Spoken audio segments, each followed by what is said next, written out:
fun?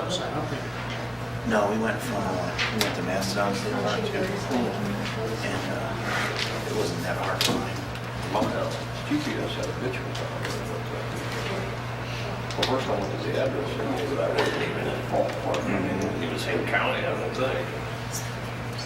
Tried off over 21 on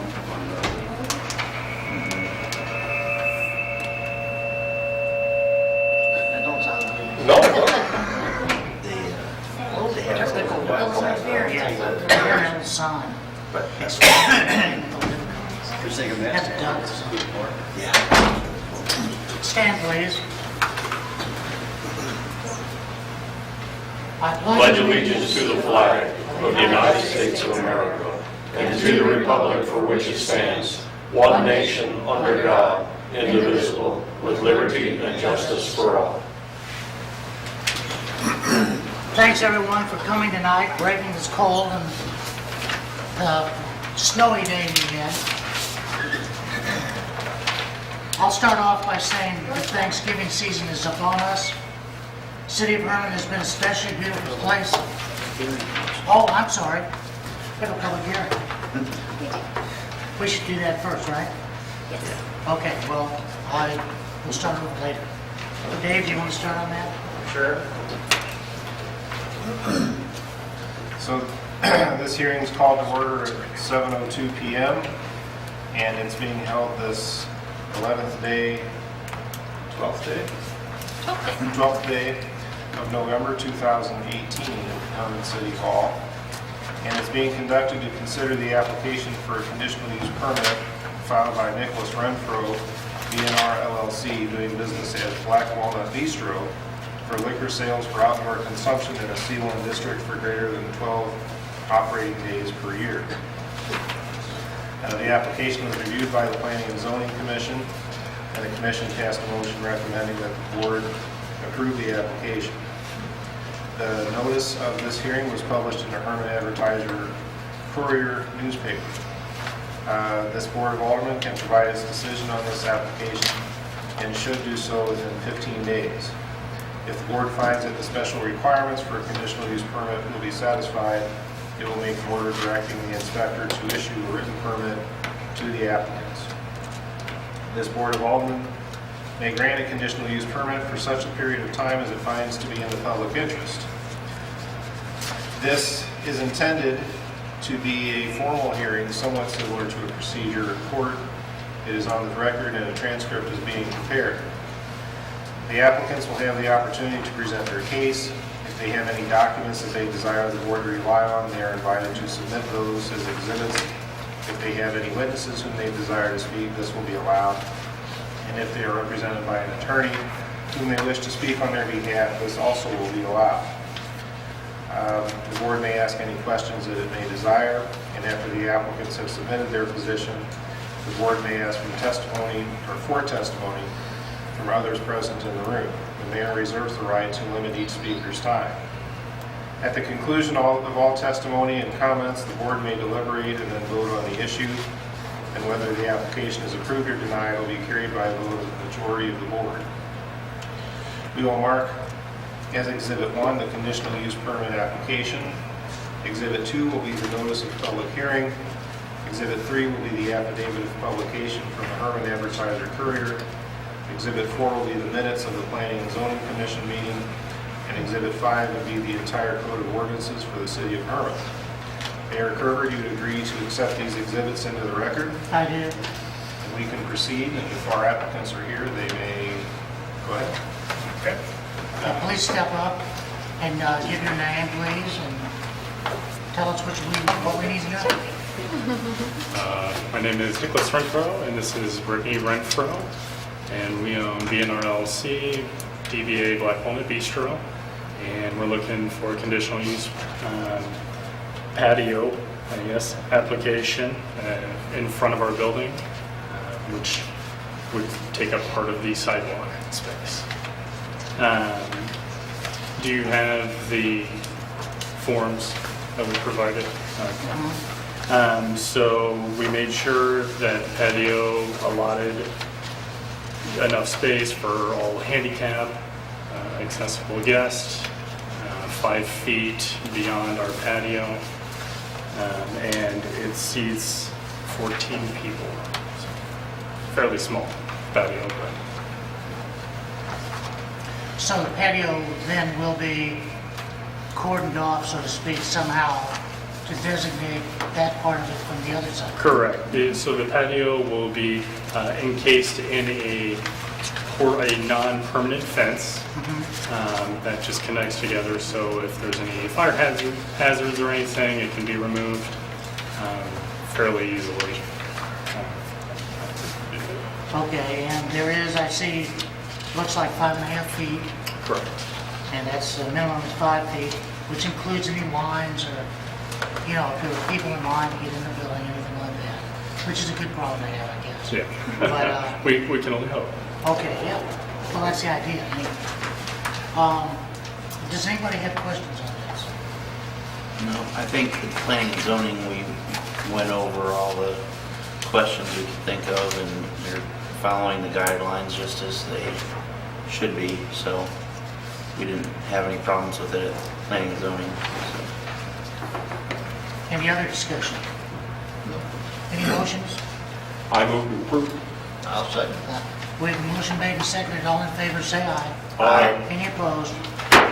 Motion's carried, congratulations. Thank you, Can guys. I just add that later on the agenda, they have the actual outdoor seating permit, which is for use of the city sidewalk, whereas this was for the alcohol outdoors. So those will come renewed. I'm assuming that we'll pass that when we get to it. They'll become renewable at the same time every year to get it on the same agenda. That's correct. Okay, perfect. Let me turn, this keeps ringing. I'm going to turn this up a little bit.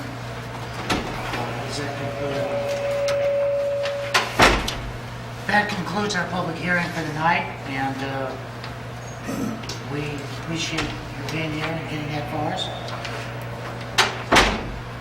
I suppose now I can start on what I started on about 10 minutes ago, too early. I'll start again. Thanksgiving season is upon us. The city of Herman has been an especially beautiful place recently. The fall colors and generally fall-like weather, except for today, have contributed to this beauty. Herman has recently hosted thousands of Oktoberfest visitors who have left impressed and will no doubt go home and tell their friends about us. In addition, our Herman Bearcats athletic teams have conducted very successful seasons, and several of our R1 musicians have won prestigious orchestral competitions. Of course, we are extremely proud of our Lady Bearcats State Volleyball Championship. What a tradition of excellence. Congratulations, ladies. All of Herman should take time from their busy days to be thankful for what we have and what we are surrounded with right here in our hometown. We should never take it for granted. Thanksgiving is next week, followed shortly by the Christmas holidays. While you are making your plans, setting your tables, and buying your gifts, please remember that not everyone may be as fortunate as you. Some neighbors may not have these things to look forward to. Please think of them, and if you find it in your hearts, please help them. Herman is blessed to have many fine churches and charitable organizations that can help you distribute your generosity to those in need. Please try to make this holiday season as warm for others as you make it memorable for yourselves. Herman is planning ahead to avoid some of the flood-related headaches we had during the last flood. The city has had several meetings with Merrimack Regional Planning Commission regarding emergency traffic routes to be used when we have such an emergency. Mark Walls will cover this meeting in his report a little later, and we actually have a check on a grant that's been awarded, and we will talk about that. Thursday morning, November 8th, the Merrimack Regional Planning Commission met with the Transportation Advisory Committee and County Commission at the courthouse to set road project priorities for the upcoming year. It was at this meeting last year that I introduced the Green Creek Bridge project, which has been simmering for a number of years.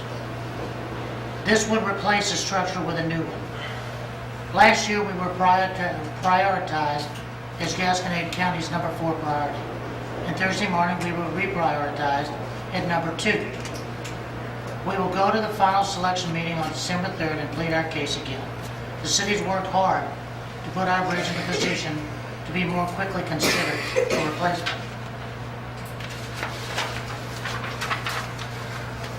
November 3rd was bulk trash pickup day.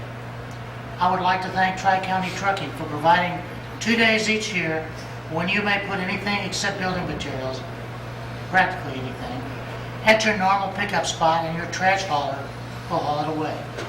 Thank you, Tri-County, for helping us clean up our city piece by piece. Last week, the city held its employee-only chili cook-off, and we had 6 fantastic entries. We had an elite panel of gourmet judges, Bruce Cox, Dave Fairber, and myself.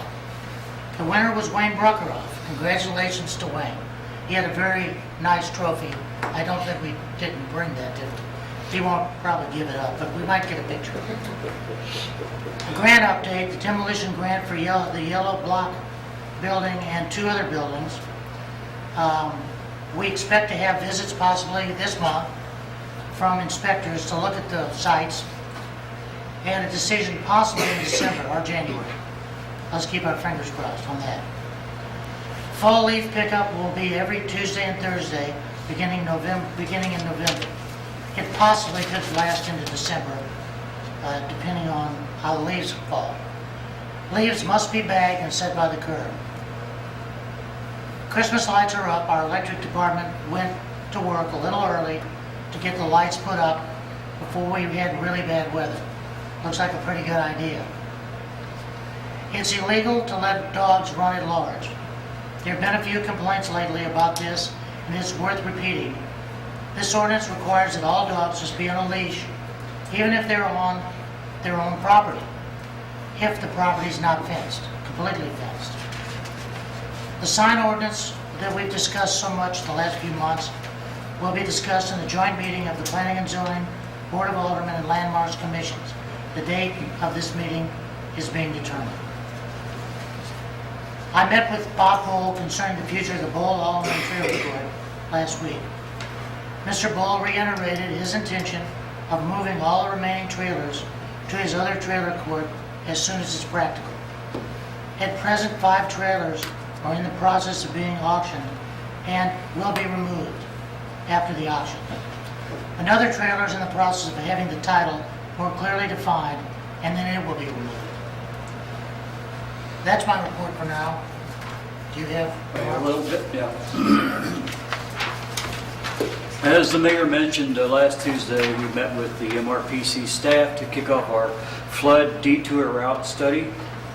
The Regional Planning Commission has been awarded $20,000 in a grant from the Missouri Association of Councils of Governments to identify and designate detour routes to adequately handle the 5,000 more vehicles that use our state and city streets daily. And Thursday, as the mayor mentioned, we met at the courthouse to discuss transportation needs of the county. And we did get the bridge moved up to number 2 on the priority list.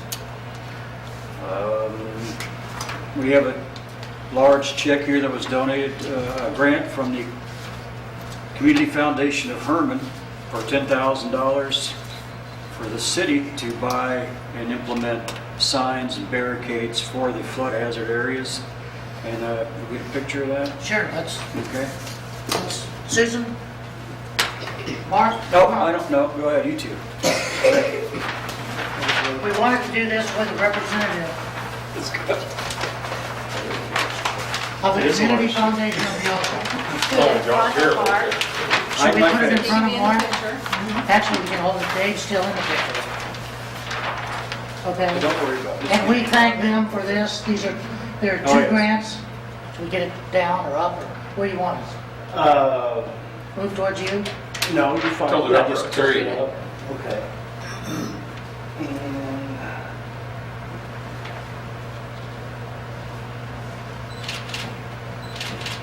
Got it? We appreciate this. I'll give you the check. You can put it, deposit that tomorrow. Sign it real big. Okay. We appreciate it. That's a separate grant from the $20,000 to do the study, so there's $30,000 involved in that. Grants are nice. Thank you to the Merrimack to the Planning Commission, Community Foundation for the Ozarks. Okay, ordinances, second reading. Bill number 2018-33 on for second reading is an ordinance to authorize the execution of a municipal services material contract by and between the City of Herman, Missouri and Breaks Tree Care for tub grinding at the city compost site. Make a motion to approve. I second the motion. Motion made and seconded for second reading. All in favor, say aye. Aye. Any opposed? Motion's carried. Next is bill number 2018-34 on for first reading. An ordinance calling for the general election for the year of 2019, setting the date and time thereof, specifying polling places, appointing judges of election, specifying officers to be elected, providing filing date for candidates, and providing for publication of notice of election and general provisions. Move to approve. I'll second the motion. The motion's made and seconded. All in favor, say aye. Aye. Any opposed? I have a question on that. And we had talked about possibly going for the street bond issue. Can we add that to this, or is this the thing? Is this what's going to be on the I'm ballot? not sure if we have, So we don't have enough time to do that. but we might. I'll find out tomorrow. And I'll let everybody know. Okay.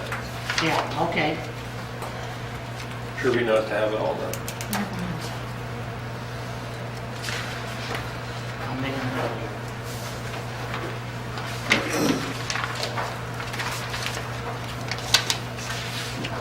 Okay. That concludes that. We have unfinished business, discuss the Bull Godat Enterprises. I've done that. I think, but if there are questions that the aldermen have about that situation, Did Mr. Bull say anything about some of our problem children over there? yes, he did, and we have kind of three hot spots, but over there, we can lump them together, and I think that we should probably move ahead with trying to clean that up. I sent a picture out of another place in Schiffers Branch that needs attention, and so there may be 2 or 3 around town that we should really, I think, work on.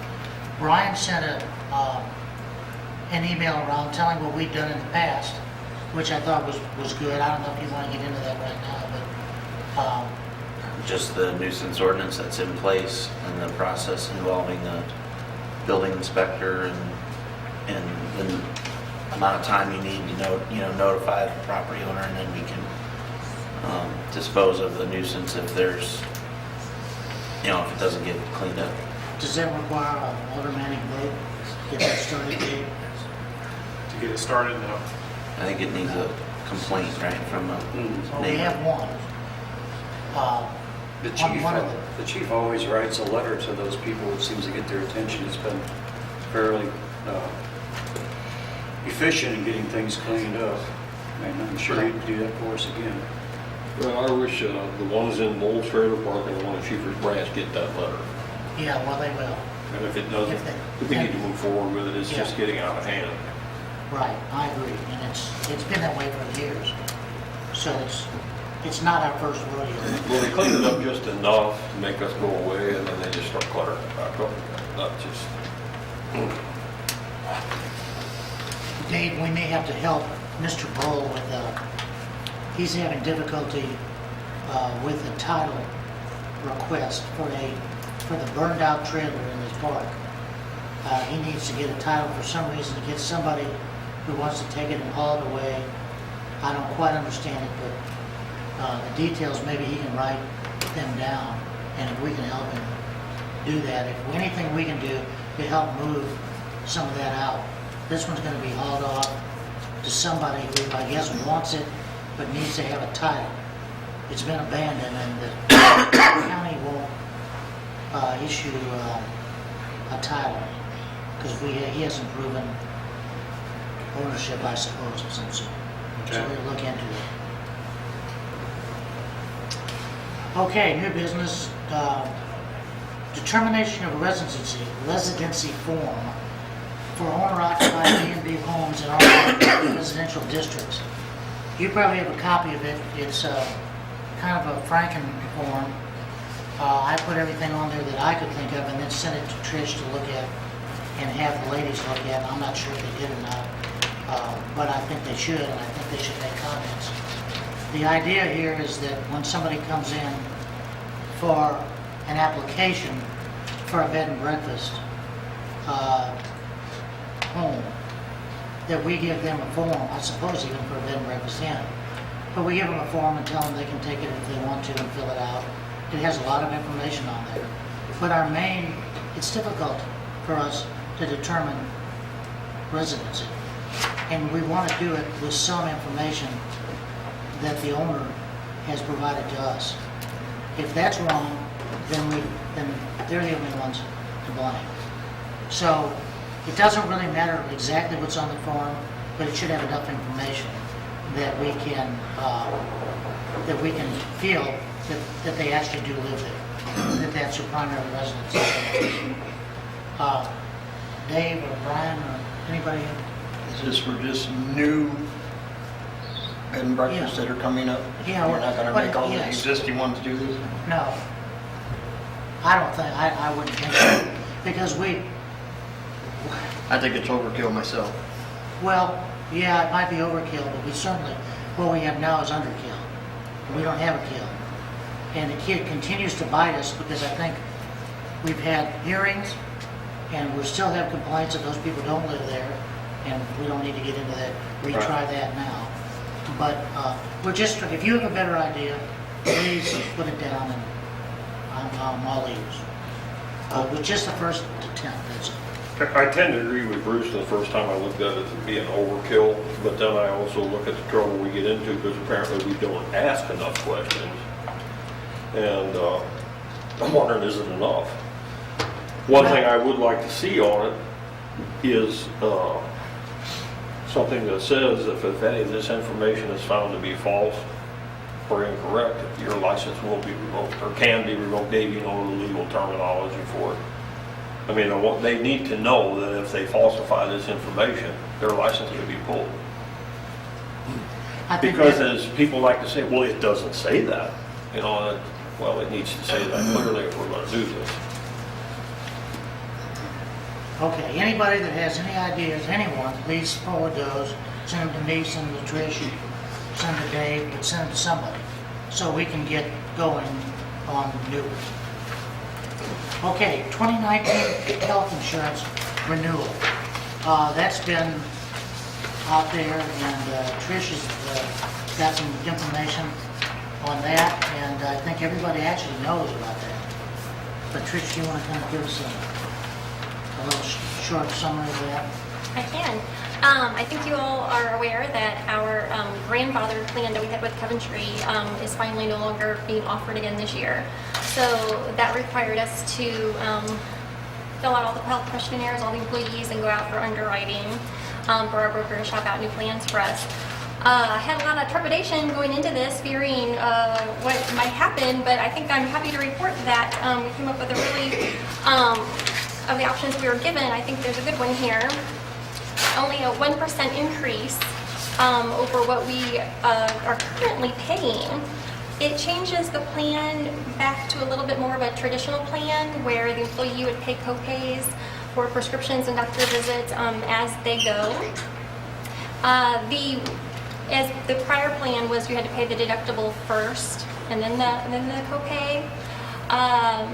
And in fact, this one, if people just go to their primary care physician and get tier 1 drugs, it's actually going to be cheaper out of pocket because they were paying out of pocket $12 for tier 1 drugs. This would only be $10, and they were paying out of pocket $30 for a primary care physician. This would only be $15. It'll still keep the 100% coinsurance, which we thought was important. And so this we budgeted, again, for worst case scenario being about 25%. So that equates to the city saving in the budget. We're going to have $62,000 across all the departments that we will save this year. The other really good thing about going with this plan, this Anthem plan, would be that it's going to be an 18-month renewal because they actually renew July 1 instead of on the calendar year that we've been used to. So we keep this low 1% increase for a full 18 months. And this is actually part of the Chamber of Commerce pool. is what this is actually, and our broker said that he has a whole lot of clients going with this because the rates have come back so well through the chamber pool. And all you have to do is be a member in good standing with your local chamber of commerce, and that just means having your dues paid. So it looks to be really good. It'd be an 18-month renewal. And the other thing good about it coming due in July would be that instead of me guessing and having to budget for the worst case scenario, we will have a much more accurate number right around budget time. So we'll know we're dealing with real numbers, which will make budgeting a lot easier. So that's pretty good. Is the network much different? That is the one caveat. Yes, the network only has one difference, and it's a BJC is not included. And so we've been talking to our employees. We had an employee meeting. I think we know 2 people for sure that affects, and there were 2 or 3 other people that weren't sure that they were going to look into if that affected them or not. They have the option where they could actually buy up to the higher plan and pay the difference themselves. Of course, or there'd be an out-of-network fee, or of course, worst case scenario, they'd have to change their doctor. But this exact plan, which is 1% less the BJC network, to include BJC would be a 28% increase for the exact same plan. Thanks, Ruth. The only other thing is, until we get a solid census of the employees that might change their coverage, this number might change ever so slightly. The renewal, I think we're going to hire a dispatcher here in the next couple of weeks. Will affect our census, any employees that want to add or remove dependents. So these numbers could change just ever so slightly. We also did go the extra mile of filling out all health questionnaires for MIRMA as well. They've had some technological glitches with their software, and so they put us behind about 3 weeks, so we do not have their rates in yet. So I was thinking if you'd be willing to approve this contingent on MIRMA not having a better option. Can we do that? Do I hear a motion? I so move. I will second the motion. Motion's made and seconded. All in favor, say aye. Aye. Any opposed?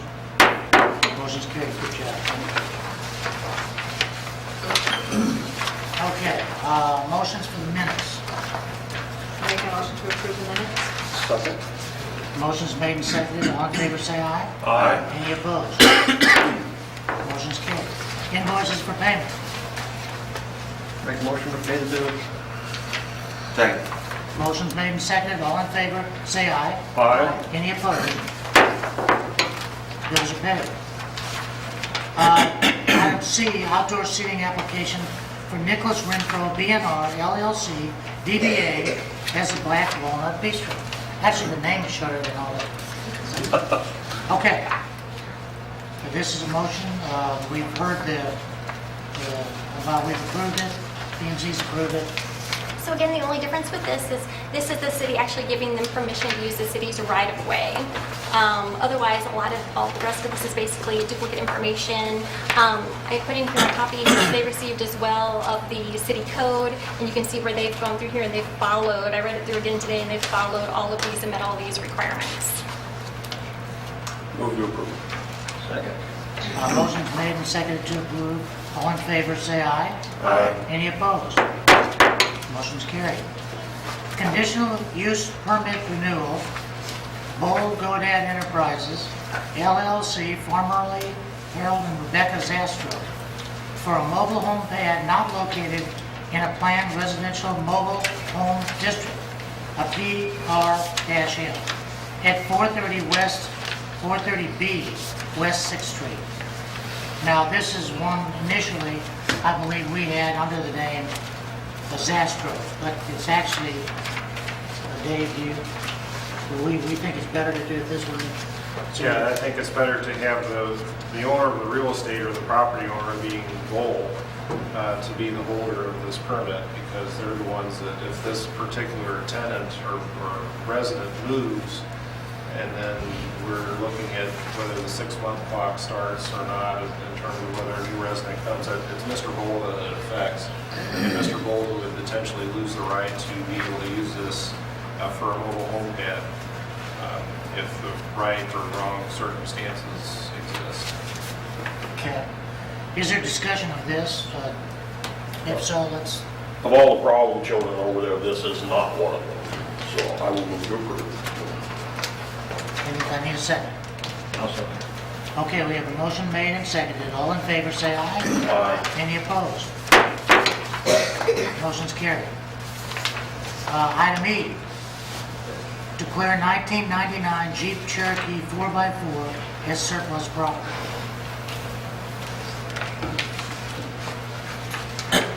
Make the motion to approve the recommendation. Second. We have a motion made and seconded to approve the recommendation. All in favor, say aye. Aye. Any opposed? Motion's carried. Item F, appoint Kathy Durham to the Arts Council. I make a motion to accept Kathy to the Arts Council. Second. A motion is made and seconded to accept Kathy Durham to the Arts Council. All in favor, say aye. Any opposed? Motion's carried. Item G, appoint Mike Rangiel to the Planning and Zoning Commission. I will move to approve. Second. Have a motion made and seconded to appoint Mike Rangiel to the Planning and Zoning Commission. All in favor, say aye. Aye. Any opposed? Motion's carried. Item H, approve purchase of a 2011 Ford 250 SD 4x4 truck for gas, water, sewer departments. Mark, do you have any? They each budgeted 10,000 and this came in under at 25.5. I think next or this week, they'll be going out and take a look at it with the city mechanic to go over the fine tooth comb, and then I guess, as far as I know, that they're happy with this truck. But I thought they were going to go out there this week and look at it. Okay. So there's a possibility if we approve it, we still don't buy it because they find something. Could be, yes. Okay. For clarification, that's a 2011 Ford. Where'd that go? 21. 2011, 2021? I thought you said 21. but it's- Oh, okay. 2011, okay. Do I have a motion to approve this, or do we want to discuss it some more? I move to go with the Public Works Director's recommendation. I'll second. We have a motion made and seconded. All in favor, say aye. Any opposed? Motion's approved. Special event application, Chamber of Commerce, lantern parade and tree lighting, parade route, and at the Ingham Memorial. November 23, 2018. Any discussion? No, I think it's supposed to be north. Yeah, I think this should have said Route 2. It's the southwestern market. So you want, what is the change there? Oh, I was North just- to, It just says instead of NO. Route 2.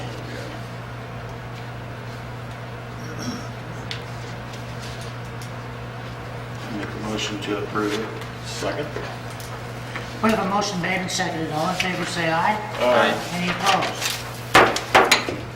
Motion's carried. I think we have a citizen comment. Mr. Miskell and Mrs. Miskell, will you step forward and make your comment? Who wants to talk about county road and bridge priorities?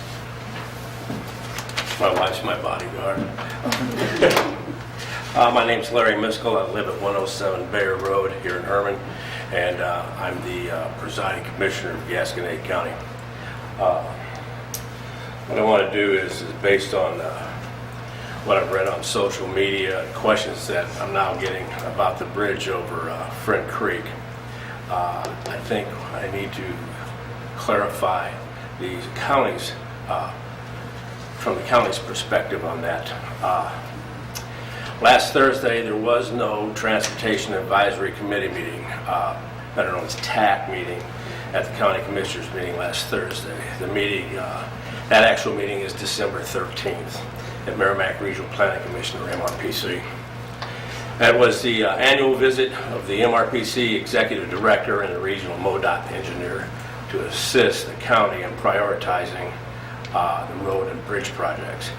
Currently, there are 21 projects on that list. Last year, I asked the City of Herman to provide a primary rep for the MRPC TAC, and Mayor Korber was selected. My goal was to give Herman a stronger presence at the TAC board. Several years ago, the bridge was placed on the overall list. Normally, there are only 3 projects listed in priority. However, last year, based on the City of Herman's request from approval from MRPC, the county assigned that bridge a 4th priority. The reason we went to MRPC for approval, they set the criteria for numbers that are going to be on the project priority list. MoDOT approved 2 projects, one being a bridge replacement, one being a financial partnership between the City of Owensville, Gasconade County R2 School District, and MoDOT. So by normal attrition, Herman went to number 2 on the county's priority list. And I'd be less than honest with you if I didn't inform you that I didn't want it any higher than number 3. And the reason being is the MoDOT's criteria. The bridge is, as we know, is ugly, it's old, and yet it is still serviceable based on MoDOT's criteria. The city could always try to finance a partnership with MoDOT, and that could possibly expedite how fast that bridge is going to get replaced. 2015, just the deck replacement was $1.2 million, just the deck. And the whole process is going to take years. And please understand that. The project that we just had done with the partnership, because it was a financial partnership with Owensville and the school district and MoDOT, that's why it got selected. It was on the list, priority list, for either 4 or 5 years. The list that we established, where the city is number 2, understand that that is Gasconade County's priority list. That is not MoDOT's priority list. That is not MRPC's priority list. That is Gasconade County's priority list. And MRPC, there are 8 counties. So that means there are 8 number 1s, 8 number 2s, and 8 number 3s. And the meeting on the 13th, even if they select a project as number 1, that doesn't mean that it's going to get done fast. You still have funding, and there's, and everything that goes with that. I advised the city to do a cost and a impact study, because if they get a cost and they find out what the impact is going to be it on the businesses, if there's any kind of contamination in the area, whatever the case might be, that will help the city possibly to expedite the project. But understand, it's going to take years. It's not going to happen overnight. If all of you get reelected for the next 3 elections, it probably will get done. But anyway, I just wanted to make that clear, because people are coming, oh, it's getting done. No, it's not. It's just on the county priority list. Unless you have any questions for me or comments, that's all I have. Thanks, Larry. All right. Did I see you wear glasses? Only when I have to read those books. Thank you for noticing. Okay, Larry is right. I would like to say, though, that we were not one of the prioritized items until last year. I think it helps being prioritized. I think it helps second is better than third, and I pointed out that we were 4th. 2 people were satisfied and dropped out, and somehow we were 3rd. So now it doesn't really matter. Any of the items could be selected. What happens is it's like a silent auction. All the TAC members, everybody will make their case for their top 2 or 3 or 4 items, projects, each county, and you'll go around and prioritize each one, each member, and they count them up and they decide who's going to get the nod. We understand it's going to take a long time. We are not, I came right back and asked, Mark and I sat down and talked about putting a plan together, and even called an engineer Thursday afternoon. So that's in process, and to see where we can go with that. I think that's a good first step for us. It's necessary. Mayor, one thing this is an informational thing. As of 5 o'clock, they were supposed to inspect the bridge again last week. As of 5 o'clock, I was in contact with the MoDOT engineer. He has not heard anything Okay. on the classification. Well, that's good, thanks, Larry. I think there's a couple of other issues here, and this actually ties into a possibility of a grant, or a partial grant, and that's why we're a little more optimistic. Maybe we could get something and put in some money and work with MoDOT to get this bridge, which we need desperately. But it's not just an old bridge that looks ugly. It's a bridge that's inadequate for the amount of traffic and the size of trucks nowadays. It was built around 1934 or 5, when trucks were half the size they are. Pickup trucks were relatively tiny, and semi-trucks didn't exist. School buses weren't prevalent. In fact, I don't even know if they had. I doubt they had them. The other thing is, so it is dangerous. It has 5,500 cars go across it every day, roughly, maybe 54 and change. And that's a lot of traffic. It was by far the most traveled of the items that are still up for grabs, I believe. The other thing is, it has to be crossed in a normal north-south traffic pattern from I-70 to I-44. It has to cross that bridge. And when it's flooded, that traffic can't happen. So what happens is the truck drivers don't want to take no for an answer, and we're not at every stop sign at every street, and we can't stop them. We haven't until now. And they drive through our neighborhoods and they tear up roads that are 50 years old, never made for semi-trucks, too narrow for semi-trucks. They go across people's lawns, they run into the fire hydrants, and then sometimes they get stuck and try to back up and mash everything all over again. So then every year the federal government pays money to fix all this stuff. So we're hoping that the federal government may decide, let's fix it once and for all. Let's fix this bridge and help with it. We need it. But we will have to stop, and this is Larry's idea. Last year he said, stop the trucks from coming through town.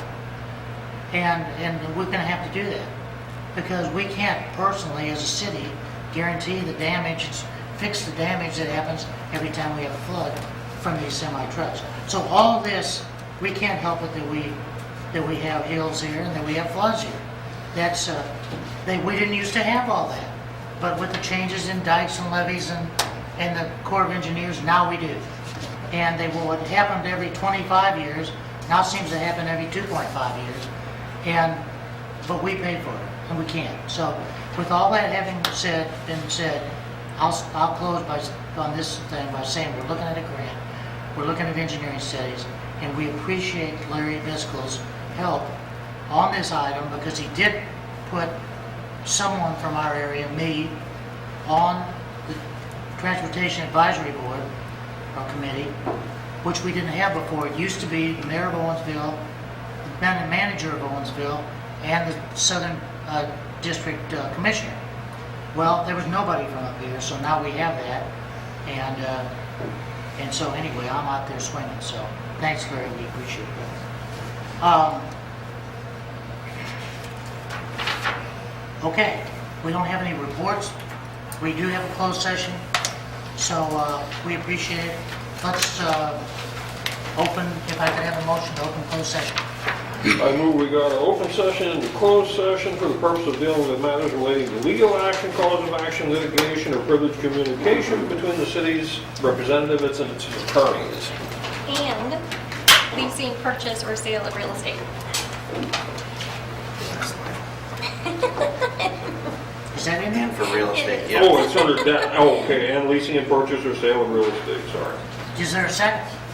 I'll second. Okay. We need a voice vote on that. Aye. Aye. Aye. Glad to see you guys. We're now in closed session.